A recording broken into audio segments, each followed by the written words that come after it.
I came home from 3 weeks in Halifax to find my front door unlocked, the kitchen light left on, and my wife of 34 years sitting on the cold laundry room floor with her back against the dryer, her knees pulled to her chest, shaking. Not the kind of shaking you get from cold. The kind that starts somewhere deeper. Her name is Donna. She has never been a fragile woman. She raised 2 kids, ran a home daycare for 16 years, survived a breast cancer scare in 2019 that put the fear of God into both of us.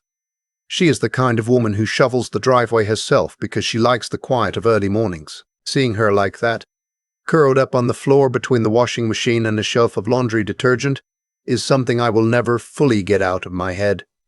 I said her name. She looked up and I could see her eyes were swollen, not just from crying. The left one had a bruise fading at the edge, pale yellow-green. Old enough that it had been there a few days at least. I dropped my bag. I crossed the room. I knelt down on that cold tile and put my arms around her, and she grabbed the front of my jacket like she was afraid I might disappear.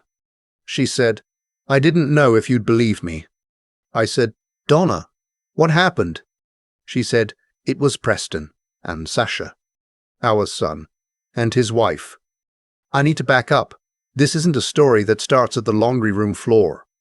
It starts about 2 years earlier, when Preston and Sasha moved back to Barrie from Toronto after Sasha's catering business folded. They had been living in a 1-bedroom near Kensington Market, both of them working.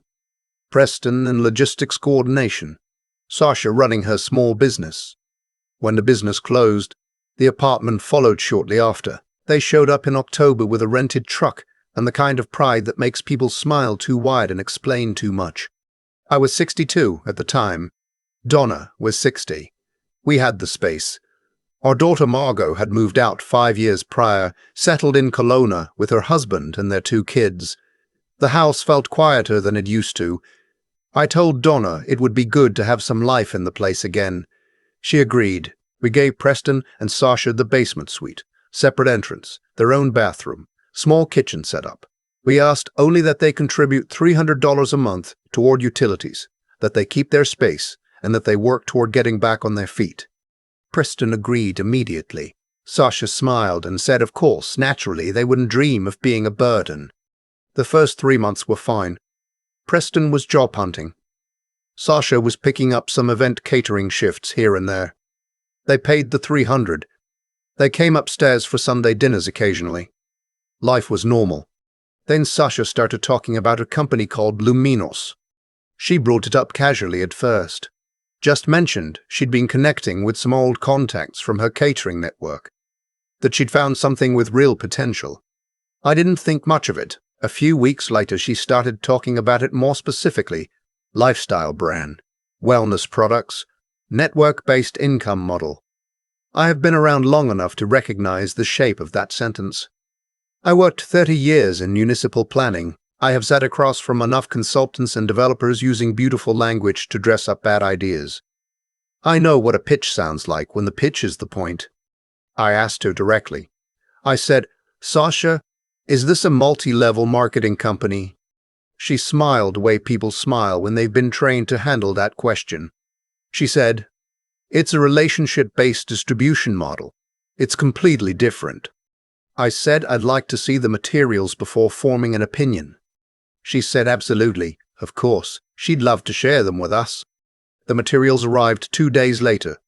Slick brochures, a USB key with a recorded presentation, a laminated sheet with income projections that used the word unlimited 4 times in 12 lines.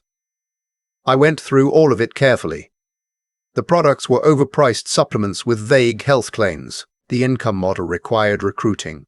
The documentation contained the phrase, "Your success is directly tied to the strength of your network," which is just a polished way of saying the people below you are your income, and the people above you are your ceiling. I told Preston privately that I was concerned, that these structures are almost always unsustainable and that the people who make money are the ones at the top when it launches, not the people who join midstream. I was calm. I was not unkind. I told him I had no interest in participating, and that I hoped he'd look carefully at the numbers before committing. He listened. He nodded. Then he told me I wasn't seeing the full picture. Over the next few weeks, the conversations between me and Preston became shorter and cooler. Sasha began spending more time upstairs, always friendly, always warm, always slipping in a comment here and there. Something Liminos had done for another family. A testimonial from someone in Sudbury, a couple in Red Deer who had paid off their mortgage in 18 months. Then one evening, I noticed Donna was quieter than usual. She was doing dishes after dinner, and I came in to dry and she didn't say anything for a long time. I asked if she was all right. She said, "Preston asked me about the joint account today. We have a joint savings account that Donna and I set up in 2004. It's where we keep our retirement buffer, money that took 30 years to accumulate, money we were careful with, money we did not touch except for genuine emergencies or planned major expenses." I said, "What did he ask?" She said, "He asked if we'd ever considered reinvesting it." The way she said it, like she already knew something was wrong and was hoping I'd tell her she was imagining it. I found Preston that evening in the basement. I sat down across from him at their kitchen table. I told him clearly we would not be investing in Luminos, not a dollar, not from the joint account, not from anywhere. I said that I respected that he needed to find his way, but that our retirement savings were not available and that this conversation was finished. He said he understood. He did not understand. Over the following month, I noticed small things. Donna seemed distracted. She made a comment once about how Sasha had explained that seed investors in the early stage could triple their return. Another time she mentioned that Sasha had said the two of them should look at the presentation together, woman to woman, because I was dismissive of things I didn't understand. I started paying closer attention. In January, I had a planned trip to Halifax. My older brother Bernard lives there. He had a medical procedure coming up, and I had promised months earlier I would be there for the recovery period. The trip was 3 weeks. I arranged everything before I left. I called Margot in Kelowna and asked her to check in on her mother by phone every few days. I told Donna I loved her and that I'd call every night, which I did. The first week, calls were normal. Donna sounded like herself. The second week, she seemed a little distracted, said she had a headache, that the basement had been noisy. I asked if something was going on and she said no, just tired. I took her at her word. I should not have taken her at her word. On the 18th day, she didn't answer. I called the landline. I called her cell. I texted. Nothing. I told myself she might be out with a friend, that her phone might be dead. I called again that evening. Nothing. I called Margot, who said she'd also been trying to reach her mother since that morning. By 10 that night, I called our neighbor Ted, who lives 2 doors down, and asked if he could walk over and check on the house. Ted called me back 12 minutes later. He said the lights were on inside, her car was in the driveway, but no one was answering the door. He said he could hear something but wasn't sure what. I called 911 from Halifax and explained the situation. They sent a wellness check. The officer who called me afterward, a woman named Constable Reyes, told me that my wife had been found in the laundry room, that she was dehydrated and had an injury to her face consistent with a fall or a strike, that she had been unable to leave the house because the deadbolt had been engaged from outside with a key and the chain lock had been secured from inside, effectively trapping her. She had no key to the deadbolt because I had the spare with me. She had been in that laundry room for 2 days, living on tap water and crackers she had in a basket on the shelf. The ambulance took her to Royal Victoria Regional. I booked the first flight I could find, which got me home the following morning. I went directly from the airport to the hospital, spent 4 hours with Donna while she was treated for dehydration and a mild contusion near her left eye socket. And then I drove home. That is when I found her on the laundry room floor. Not at the hospital. She had discharged herself that morning to come home. She didn't want to be there anymore. She wanted to be in her own house, and when I walked in the door, she was still too unsteady to make it to the couch. She told me what had happened over the next few hours. She told it slowly, the way you tell things that have been sitting in your chest, waiting for somewhere to go. Sasha had come upstairs 3 days before I got home. She sat at the kitchen table with Donna and told her that this was the last window, that the founding cohort of Luminos was closing, that anyone who joined after this week would be at a permanent disadvantage. She had papers, a transfer authorization form. She told Donna that it was $22,000, that it was an investment, not a purchase, and that I was keeping us from financial freedom because I was too old to take risks. Donna told her no. She told her several times. She said she supported my decision and that the money was not available. Sasha left. Preston came up an hour later. The conversation was different. He wasn't selling anymore. He was angry. He said things to his mother that I will not write here in full, but the shape of it was this: that we had been holding him back his entire life, that Donna had always prioritized Margot over him, that this was his chance, and we were taking it away out of jealousy or fear or small-mindedness. He said he was owed this. He used the word owed. Donna told him to get out of the kitchen. He grabbed her by the arm. That was the source of the bruise. She told him to leave. He left. She heard the deadbolt engage from outside. She didn't realize at first that she was locked in.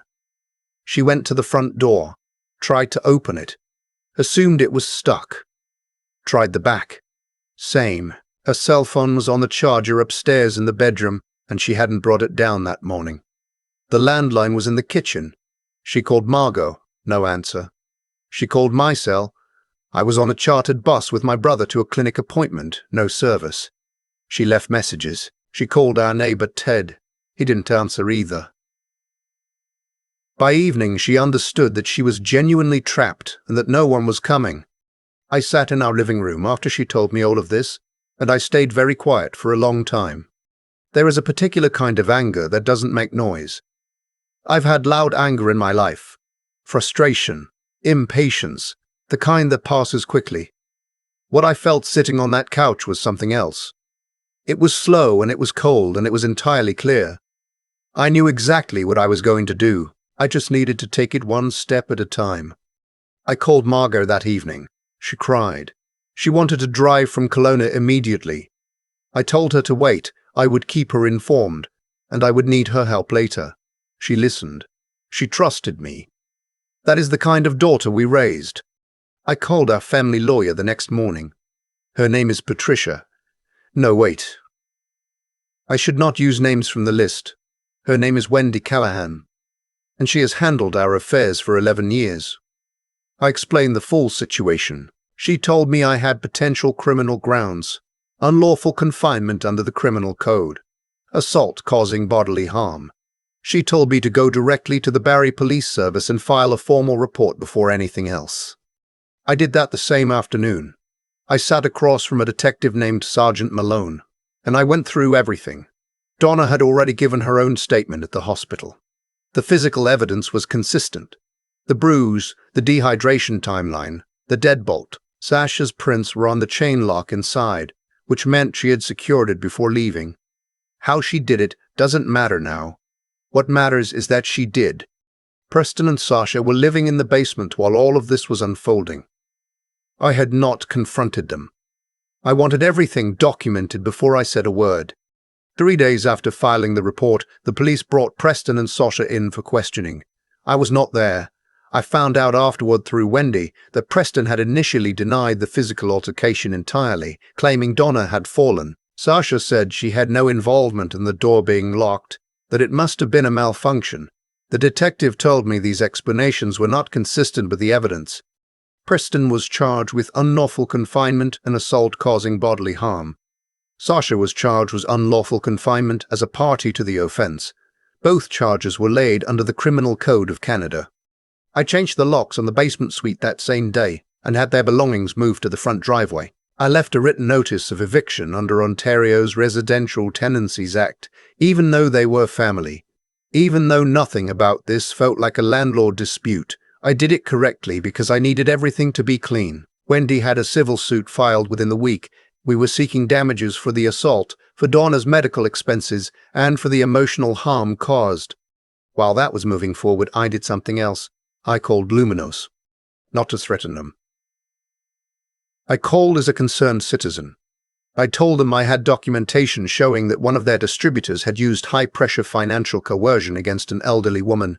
had caused physical harm in connection with an attempt to extract a large transfer, and that I intended to file a complaint with the Competition Bureau of Canada regarding their income claims and recruiting practices.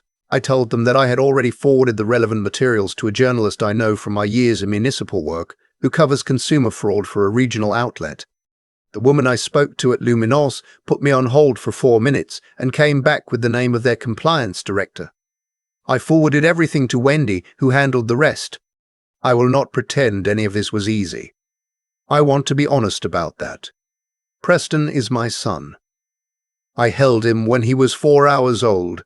I taught him to skate on the lake behind my parents' house in Aurelia. I drove him to hockey practice in the dark on February mornings when the temperature was below -20, and neither of us said much because we were too tired, but it was a good quiet. I have 40 years of mornings like that. A person does not set those aside easily. I am not telling you I didn't grieve it. I am telling you I did what I had to do anyway. I revised our will. Margot is the sole beneficiary. I sent written notification to Preston through Wendy, not because I was required to, but because I believed he deserved to know exactly what the consequence of his choices was, stated plainly, without drama. The criminal matter resolved 6 months later.